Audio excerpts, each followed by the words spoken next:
वजीर आजम पाकिस्तान शहबाज शरीफ को थप्पड़ पड़े हैं। 18 नवंबर की रात सामने आने वाली ये खबर अब तक सोशल मीडिया पर मुसलसल गूंज रही है।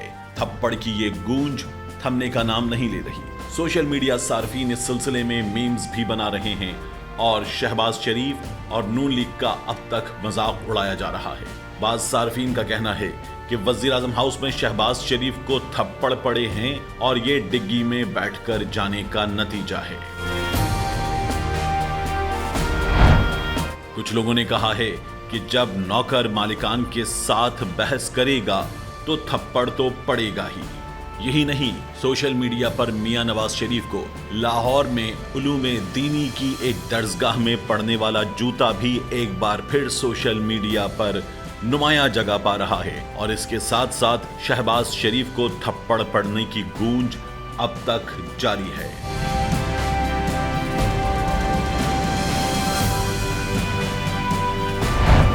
बाज सहाफियों की सोशल मीडिया पोस्ट को फेक बनाकर एक खबर भी बना दी गई है। गरीदा फारूकी का एक फेक ट्वीट सोशल मीडिया पर गर्दिश कर रहा है जिसमें लिखा हुआ है, खबर आ रही है कि शहबाज शरीफ को पीएम हाउस में ज़दोकोब किया गया है।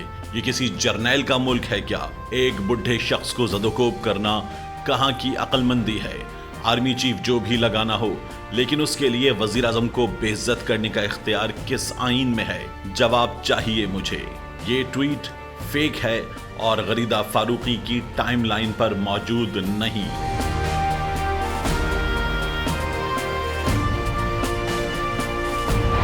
एक जानिब शहबाज शरीफ को थप्पड़ पड़ने की गूंज है तो दूसरी जानिब मुस्लिम लीग नून के सपोर्टर्स और बाज रहनुमाओं ने भी ये कहना शुरू कर दिया है कि इमरान खान को थप्पड़ पड़ा है। ये देखते हुए कि शहबाज शरीफ के हवाले से मुसलसल ऐसी खबरें आ रही हैं, उन्होंने तोड़ निकालने की कोशिश की और इमरान खान के बारे में खबरें फैलाने लगे कि इमरान खान को लाहौर में ज़मान पार्क में उनकी रिहाइश गाह पर आकर थप्पड़ मारे गए हैं।